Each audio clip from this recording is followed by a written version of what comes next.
Good evening. My name's Kent Dewick. I'm the Executive Director and founder of Inner City Youth Alive. And here we are, a meal in front of us, and we're about to enjoy a great evening together. So welcome to ICYA's virtual gala. So virtually a gala, like almost a gala, like sort of underachieving a bit. I apologize for my less polished persona here. I don't know what to say. You know, how long are you going to continue apologizing for this side of you? I mean, hey, I've been hunkered down during this COVID, and I'm becoming a little less human each day. Honestly, I sometimes wonder whether I'm really even a person. I become like this. You know, I'm sorry, but that's what it's done for me. Like, you're a complete mess.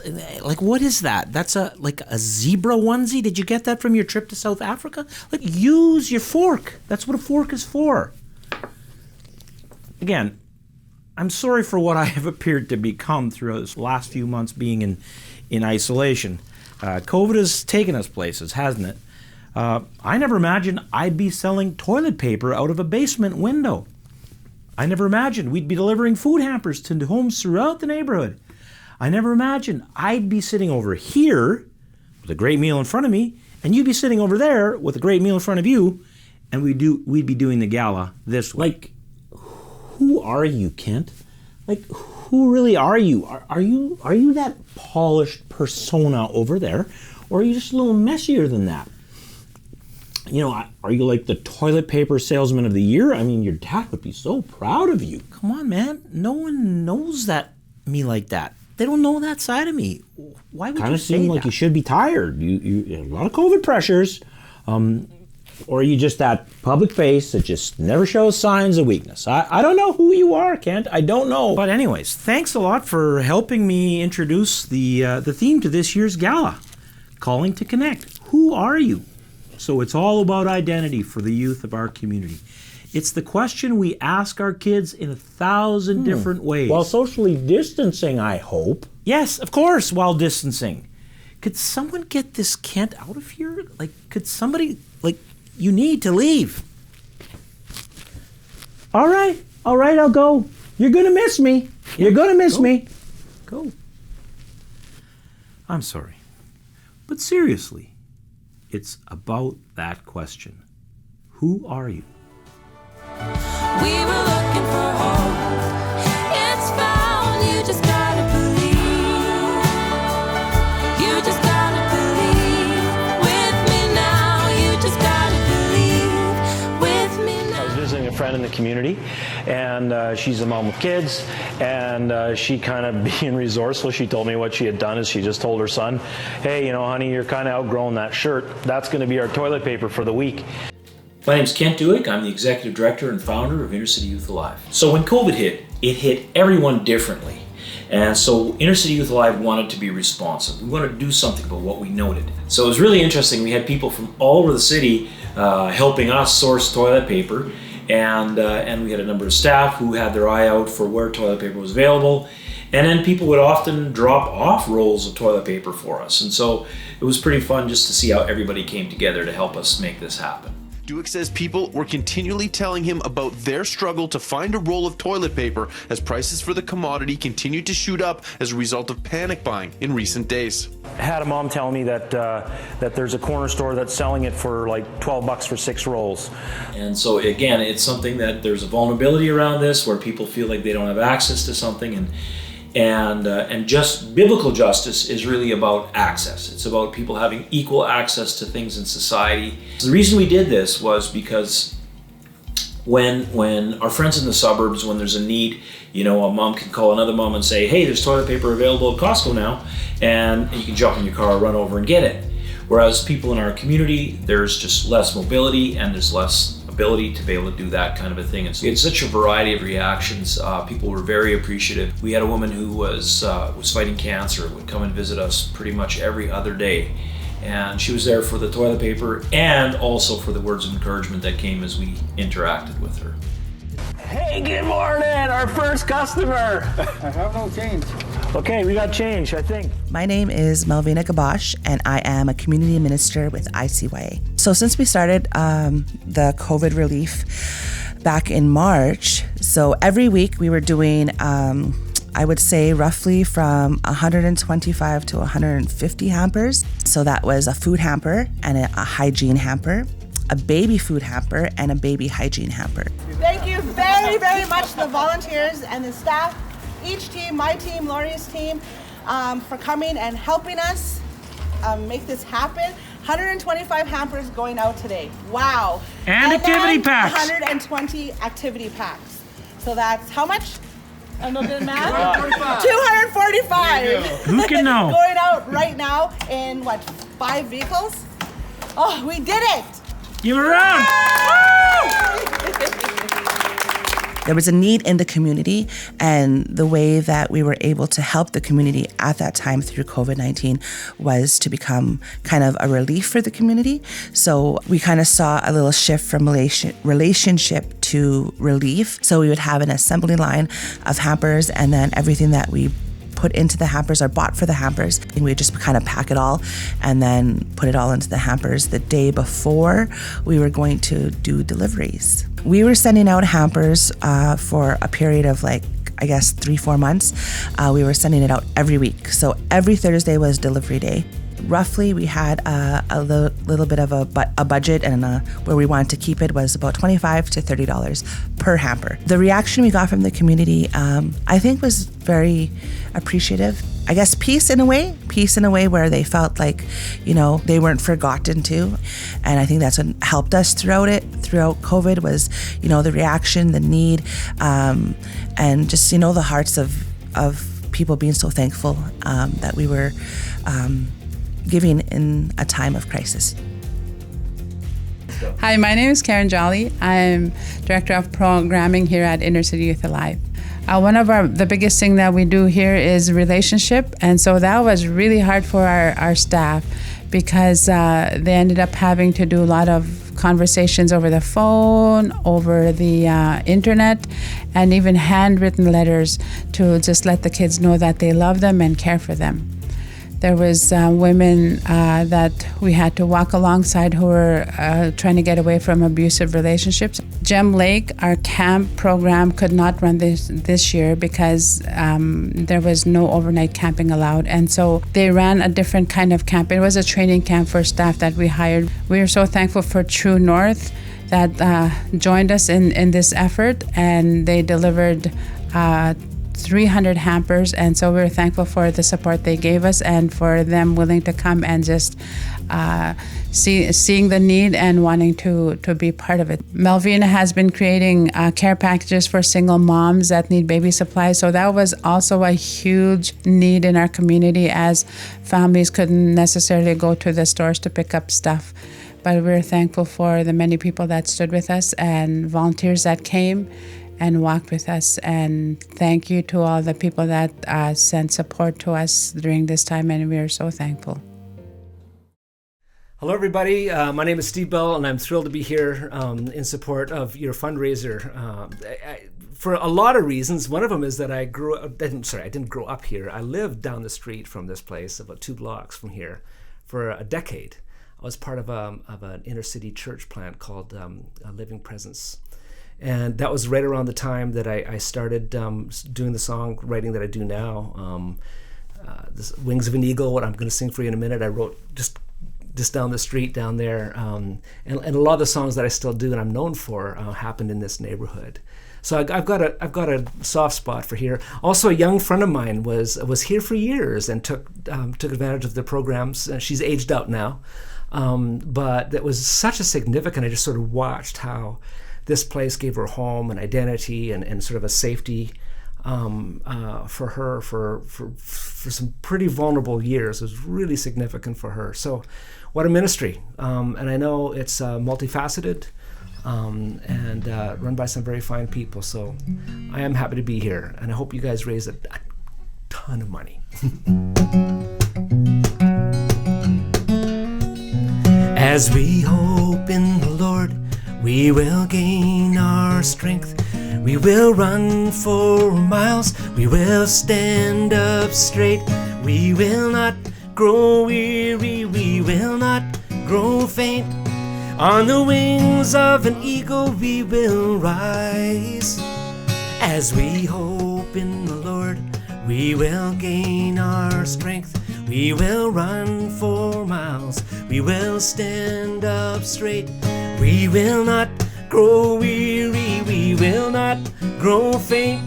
On the wings of an eagle we will rise. On the wings of an eagle we will rise. On the wings of an eagle we will rise. For our hope is found in the power of God. On the wings of an eagle we will rise. On the wings of an eagle we will rise. Here's your part, sing along. Na na na na na na na na. Na na na na na na na na. Na na na na na na na na. Na na na na na na na na. For the Lord who is God calls his people home, not to be afraid as we journey the road. Hand in hand we'll be walking with the Lord our God. On the wings of an eagle we will rise. On the wings of an eagle we will rise. On the wings of an eagle we will rise. For our hope is found in the power of God. On the wings of an eagle we will rise. On the wings of an eagle we will rise. Na na na na na na na na. Na na na na na na na na. Na na na na na na na na. Na na na na na na na na. On the wings of an eagle we will rise. On the wings of an eagle we will rise. For our hope is found in the power of God. On the wings of an eagle we will rise. On the wings of an eagle we will rise. On the wings of an eagle we will rise. On the wings of an eagle we will rise. We will rise.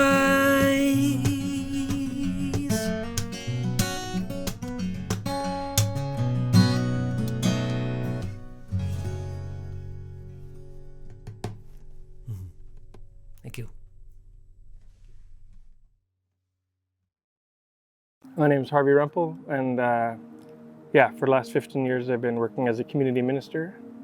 Often I'm hearing stories or being exposed to or encountering some really, really hurting and messed up stuff, but at the same time, through it, you can just see some amazing and beautiful people that God has created, and just seeing incredible potential in them, and just so badly wanting them to experience healing and freedom and restoration and wholeness. There's some people who've had it communicated to them, whether directly or indirectly, their whole lives, that they're not really worth a lot, or sometimes even less than that. So it's an honor and a privilege to walk alongside people and help them to discover that God is not just another voice condemning them, saying you're never going to be anybody, you're just this or that, but that God is actually for them and on their side and wanting to bring forgiveness and healing and a new life.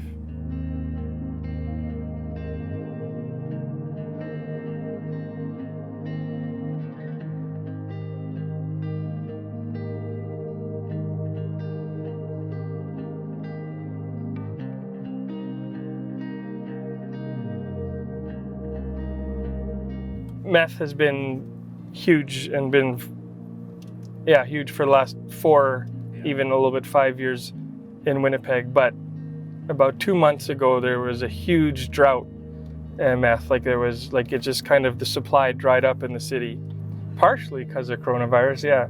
So usually like they call it a point. A point is 1/10 of a gram. So usually 1/10 of a gram, which is one significant hit, or it was usually selling for $10 a point, sometimes even $5, and it literally went to $100 a point. The main chemical plants in China that produce the base chemicals that cartels use to make meth were actually in Wuhan, which is the area where COVID first emerged, right, and which went on like such a hardcore, serious lockdown. Then all of a sudden they ran out of their supply, and it just everything stopped. And that will have happened in different cities at different times around the world.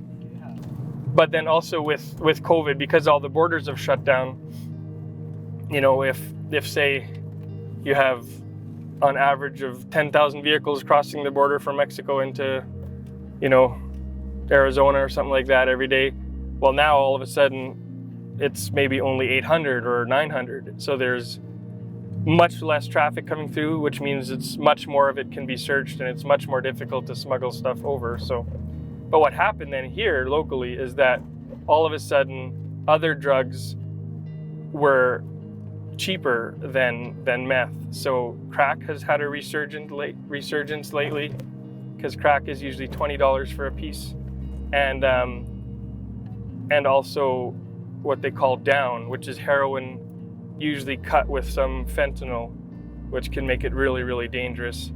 And that's, I think, usually 30 or 40 bucks. So now meth there's I think it's kind of hovering around the $30, $40 mark as well. So it's kind of similar, but the thing about that down is that it's even so much more likely for there to be lethal overdoses. And then, yeah, this whole in province after province and in country after country, there's been a significant jump in the number of overdose deaths during these last months during COVID.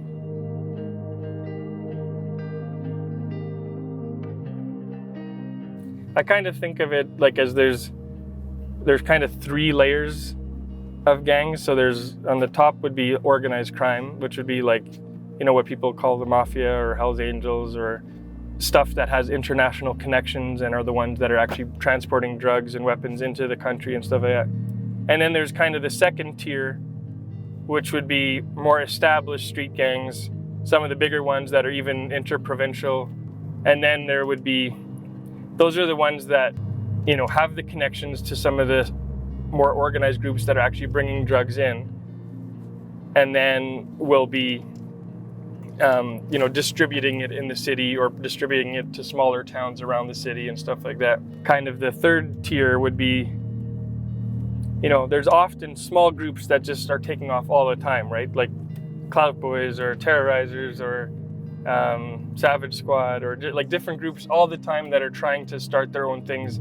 And every now and then one of those actually takes off and like starts to grow and get big and can even jump a level almost, you know. And it's much more complex than that, but that's maybe a little bit of an easier way to break it down. So many of the people that are selling are also using. It's very hard. It's a lot harder to be loyal to your gang when you're also loyal to the needle, you know. So there's some gangs that won't let you be a member if you're shooting meth.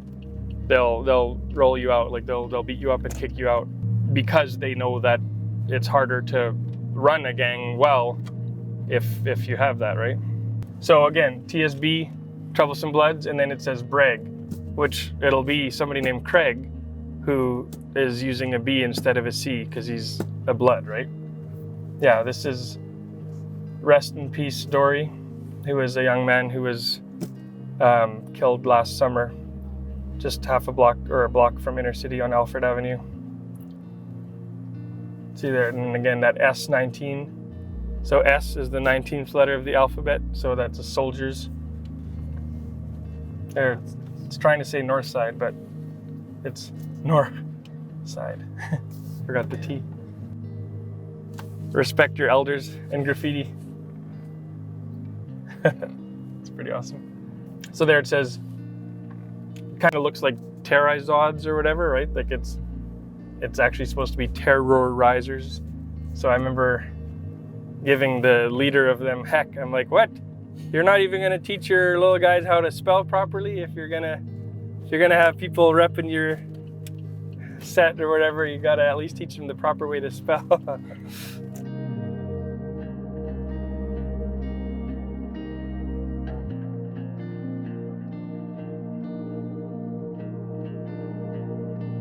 Here, this is a young woman. This is Nichimakwa, one of the elementary schools here, and it's a memorial for a young woman who was shot to death here last month. So this is often people will do like a memorial with some flowers and stuffed animals and candles and do some vigils and stuff like that just to honor the memory. I always said you never had to leave Selkirk for anything, because anything you needed to find, you could find here, whether it was groceries or going to see movies or, you know, we needed to buy a suit for a wedding or records for your stereo or all that kind of stuff. Again, it's always been a community that has struggled more with poverty, but it often was a community where most people were working, where most people had jobs. But now so many of the lower income jobs are not jobs that actually pay a living wage in which you can really raise a family and stuff like that. And most are without benefits, there's no unions, and a lot more, you know, part-time work.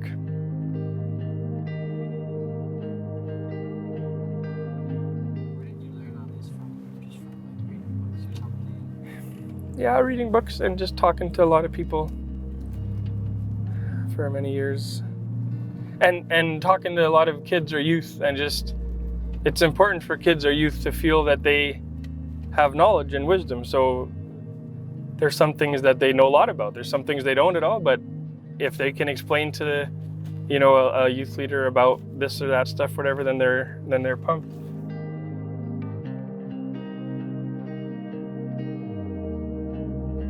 So when I came back and was connecting with Inner City Youth Alive, that was a little bit of a vision or a dream to kind of have a bit of a parish mentality, where this community is our parish, and then also kind of a hope to build bridges between what was happening in the inner city and the larger faith community.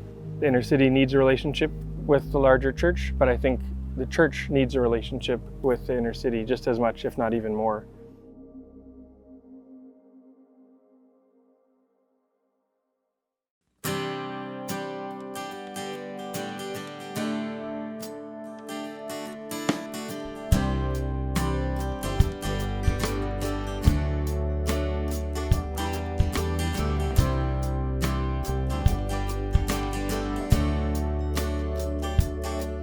There was a busy man and an outstretched hand saying, hey man, have a heart, but he will not be a part of just, you know, giving a man a fish for a day. But the girl right behind him said, hey man, never mind him, I don't have very much, but what if you and me get some lunch? Well, he hated them both as he walked away. He had a long way home. He had a long way home. He had a long way home.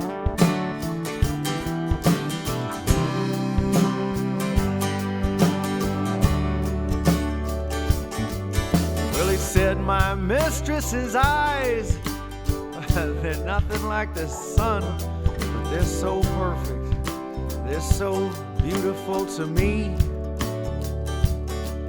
But she shrank from his grip, bit her lower lip, she cried, why do you mock me?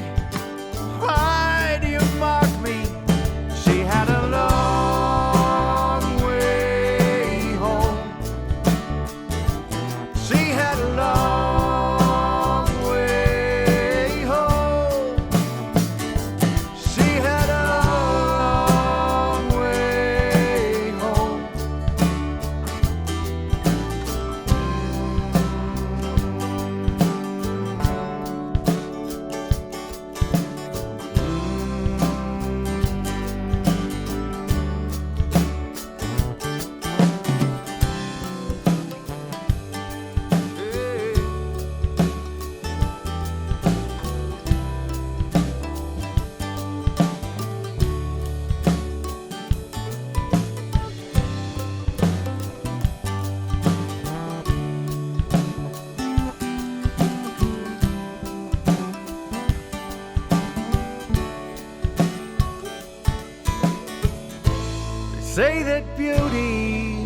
goes all the way down.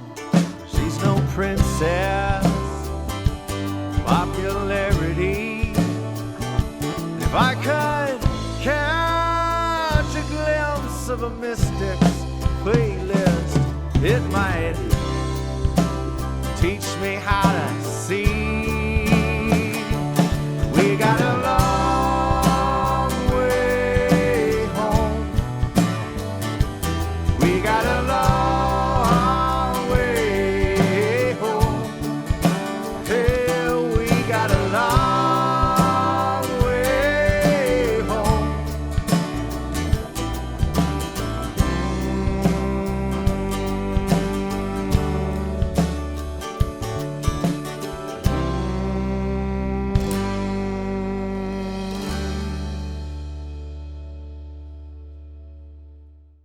So Mark, you're known in Winnipeg as a business person, but I know personally that you have a pretty strong interest in music. I'm wondering, where does that come from? Music was a pathway for me. I think I can vividly remember the first time I heard Amazing Grace played at the church I went to when I was a teenager, and there was a moment, and ironically in that song, you know, there's a lyric, "The hour I first believed." You know, I think I can trace my faith to that moment, and so music has kind of always held that place in my heart, and it's opened my heart, I think, and to this day, it's I you know, later in life, a guy who I would call as my spiritual hero sort of affirmed the idea that there are different pathways to God, and that beauty, and one source of that being music, is a way there. Mm-hmm. And so, is there a way in which beauty and music connects with the sort of brass tacks of what happened this spring between ICYA and True North? Yeah, I think so. I mean, I think you know, I don't want to oversimplify, but if music or beauty is a pathway to God, and God is, in my understanding, is love, and love is willing goodness for the other, right? As you find them, not as you expect them or wish them to be, but as they are, then that just, you know, that what follows is just a desire of the heart to find ways to will goodness, and I think that's what we're called to do. And so it was just an opportunity, you know, when the pandemic hit and we all of a sudden found ourselves, 265 of us kind of staring at one another, going, what do we do next? And there wasn't an answer to that, an obvious one anyways, within what we normally do. The culture of our organization sort of, I think, very organically decided that there was a way for us to will some goodness, and so it was really nothing more than that. And then it was just a matter of finding the organizations around the city that we thought we could align ourselves with, because, you know, good intentions don't necessarily always result in the desired outcome.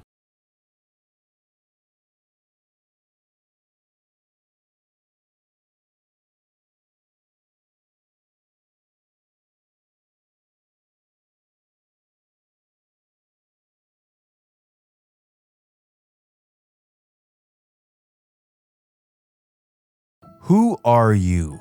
Once you get past your name, that can be a tricky question to answer. Am I my accomplishments and advantages? Am I my flaws and failures? Am I the things I do well, or am I the things I do poorly?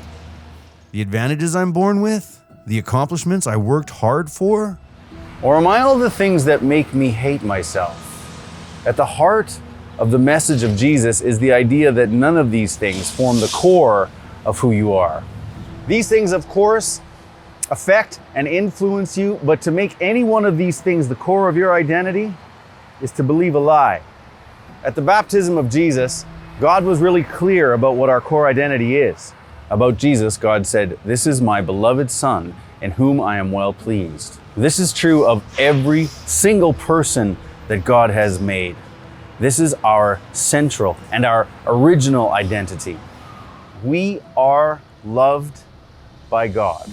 That is who I am. That is who we are.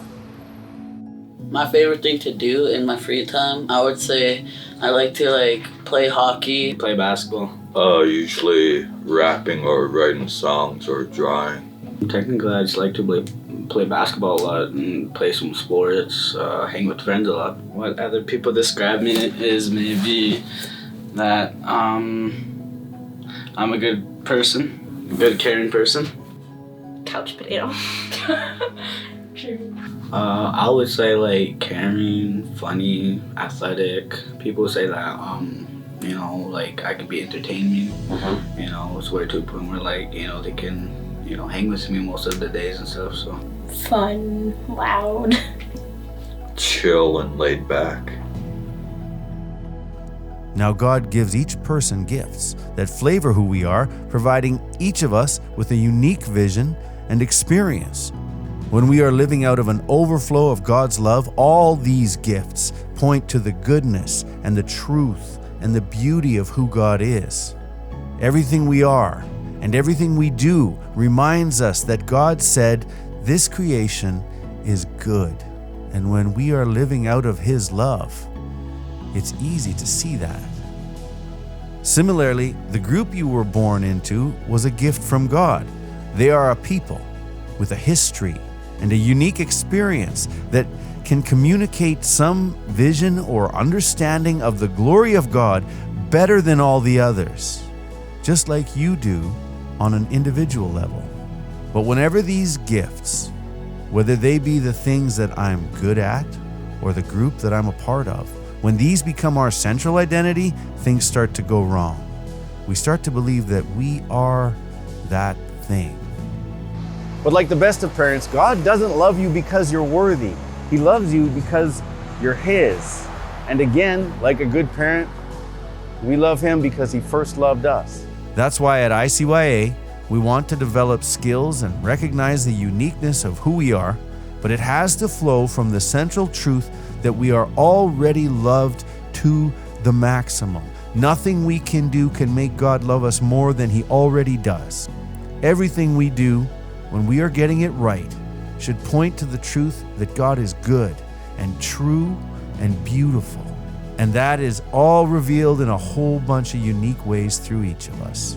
I feel like God created me, so therefore He must like everything, right? Except for the sin, of course. God loves everything about me. I know I'm not perfect, no one's perfect, but I think God loves me who I am. People make mistakes. He said no matter what, He loves you, even if you're bad or not. Even if you're good or bad, He still loves you no matter what. I would say God loves everything about me. He never made anyone perfect. He made everyone just how He wanted them to be. And so I just read the Bible lately, and so I just listen to what God has to say. But God, I would say He loves everything about you.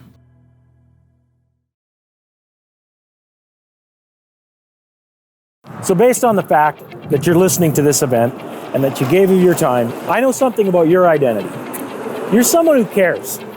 You're someone that lives out what you believe. So if you've managed to track with what Inner City Youth Alive is doing, then I know that you're someone that takes action.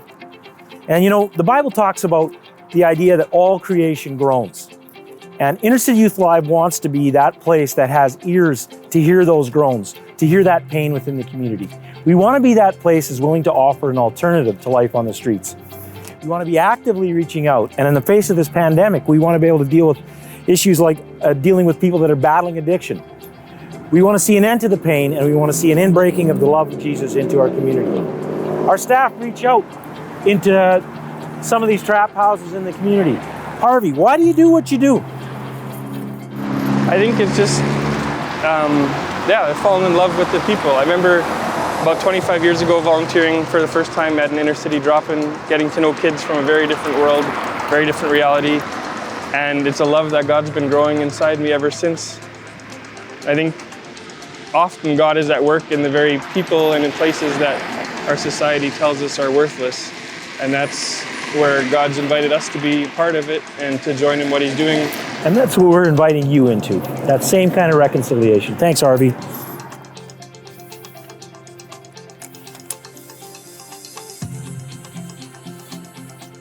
I just love what happens at camp. And you're supporting what we do. Puts so many smiles on the faces of kids. And I've been there. It's amazing what God can do in 1 week of camp. Well, we know from the creation story, God can get a lot done in 1 week. And when you go in and you see kids come in as gangsters and leave as little kids, it's so fulfilling to see. Hey, Kent. Hey, so tell us, Matt, what does it mean for a kid to spend a week at camp? Well, when a kid comes to Gem Lake, they get to leave behind all the difficult situations and pressures they face daily in the city. They get to form relationships with caring staff, enjoy games, experience nature, and have adventures only possible at camp. Most importantly, all the activities run at camp let kids experience God's overwhelming love for them. That sounds amazing. Sounds amazing. I kind of wish I was doing his job. So, we're walking into the bridge area. The bridge area is kind of the wide end of the funnel here at Inner City Youth Alive. And what we're about is relationships. Relationships is what matters. And so every year we connect with over 600 youth and their families through the drop-in, and it makes a huge difference in the lives of kids here in our community. So I want to talk to Ronald. Ronald is one of our youth workers here in the community. Ronald, can you tell us a little bit about what this place is all about? Is it just about basketball? What's it all about? Well, it's mainly about basketball. No, I'm just joking. No, drop-in is our first contact with the teams, and it's a place where we can connect relationally with them, but also a place where we connect them with Jesus. We have stuff like talk times, where we talk about God, read from the scriptures, stuff like that. And other than that, yeah, it's a pretty chill place where teams do come and play a lot of ball. And yeah, it's good. Very cool. Thanks, Ronald. So one of the things that we do here at Inner City Youth Alive is we have the Indigenous Leadership Initiative. It's a fund that helps leaders like Ronald to be able to work here in the community, making a difference for people around the neighborhood. Yeah, Ronald's an amazing leader. So often when people come to the North End, they ask the question, if they want to do ministry, they say, what do people need? We don't ask that question. We ask the question, what gift do you have to give? And so our ministry is all about drawing out those gifts and drawing out those abilities. It's all about leadership development.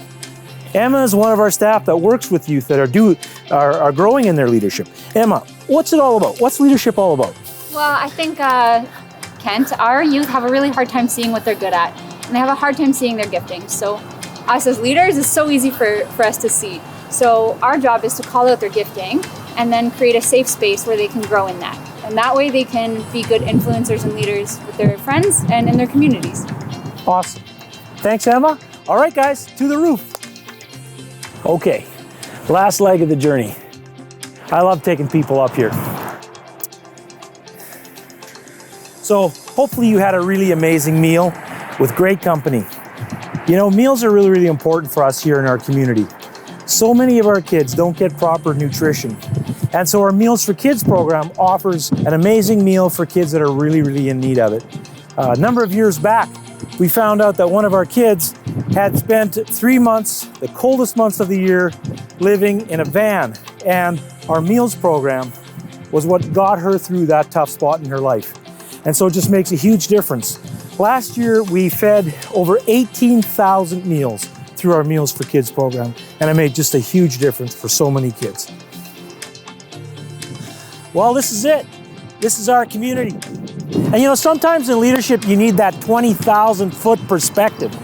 You need to just kind of get up above it all to get a picture for why you're here, why God called you to this, what it's all about.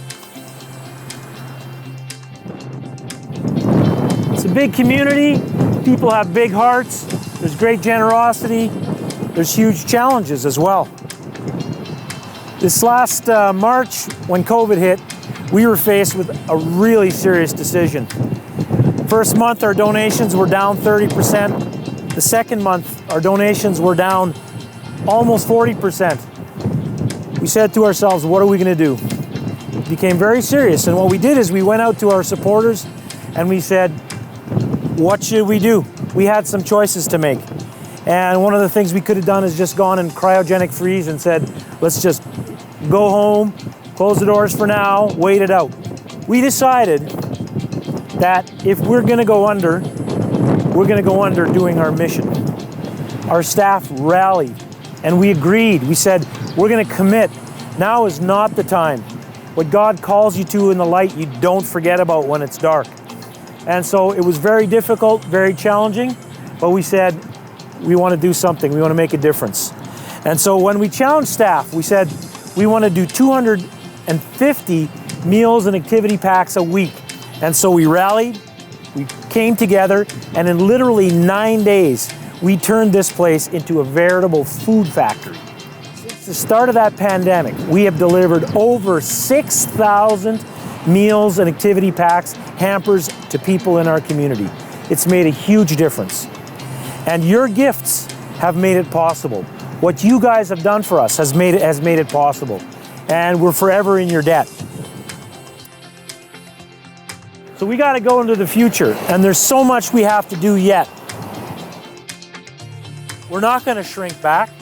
We've learned our lessons. We're going to continue to press in to this mission of bringing hope and a future through Christ to youth and their families in the North End.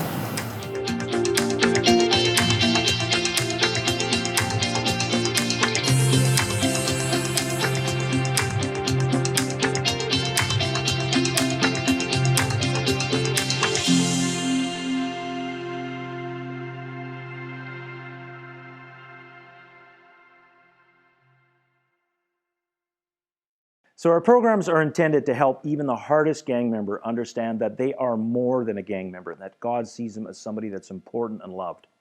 The kids in the identity video really understand that God sees them. And it was exciting to hear them say that. So as our supporters, your gifts help kids to see that they're valued. When you give to our work, you become a part of the voices that affirm children and youth in our community. All of what we do requires the generosity of people like you, because it all costs money. And so this year, with no gala event, we have our work cut out for us. We have roughly $350,000 to raise to year end. And so we're excited to have a little army of gala hosts. Thank you, hosts. That's really nice of you. You guys really appreciate you. But we have a big challenge. How are we going to get there? So, you know, it's the $25 and $50 gifts that make it happen. There's literally no gift that's too small. So all as well, monthly donations, people that do monthly giving, it's a huge benefit for us as well. If you're one of those people that can give a larger gift, obviously we need and welcome that as well. And also we accept donations of stocks and securities as well. This is kind of where the magic happens. This is the time that we all kind of get together and do our thing. There's a number of ways that you can give. Your host is going to have pledge cards in the center of the table. For those of you who want to mail something in, it's postage paid, so no cost to you. Now, I'm sure none of you had your phones out during the meals. You kids maybe watching, I hope you did not have your phone out. However, I'm going to tell you, right now, it is cool to get your phone out. Get your phone out. Take time to do that now. And there's an option to give through an e-transfer. You send your donation to donate@icya.ca, or you can go directly to the ICYA website, icya.ca, and hit click to donate, and that's another way to give. Please do whatever you can to help us to get to this target to year end, or maybe whatever you can't. Last year we had a really funny situation where somebody added an extra zero, and after he did it, he told me a few weeks later when we talked that he kind of snickered and figured it was maybe God playing a joke on him. So, hey, we're not allergic to zeros. If you want to add a zero, it would help us to get to our number. So we're going to run a short little video about our programs while you take time to consider how much you want to donate to support the vision of bringing hope and a future through Christ to youth and their families in the inner city. We want to say a big thank you to our sponsors who have made this event happen. Their names are going to be scrolling while you consider what you want to do in terms of a gift, and I'll be back in a flash to say thanks. Pretty cool. You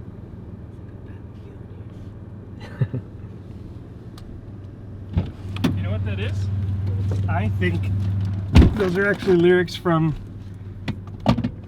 Gangster's Paradise by Coolio. Oh yeah?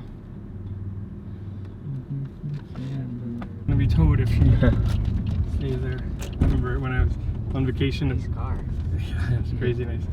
When I was on vacation a couple of weeks ago, and I drove by there once around 3:15. Yeah. And then I texted her. I'm like, Melvina, your car's gonna be towed. She's like, oh my goodness, thank you. I forgot.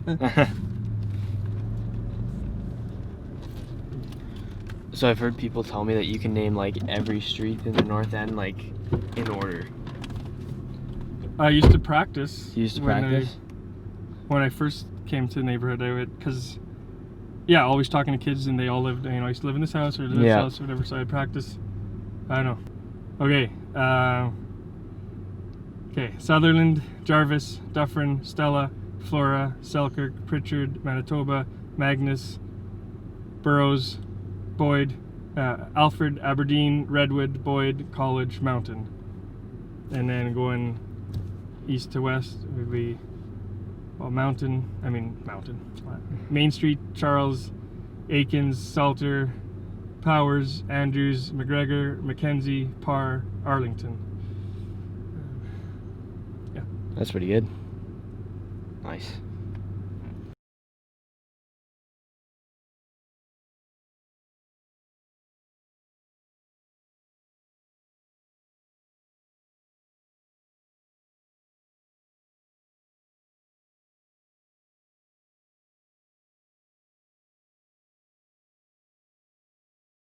I want to say a big heartfelt thank you to all of you who helped out to make this event happen.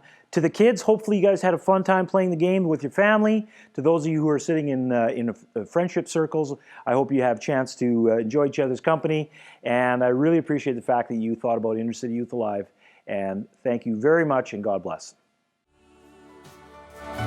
We will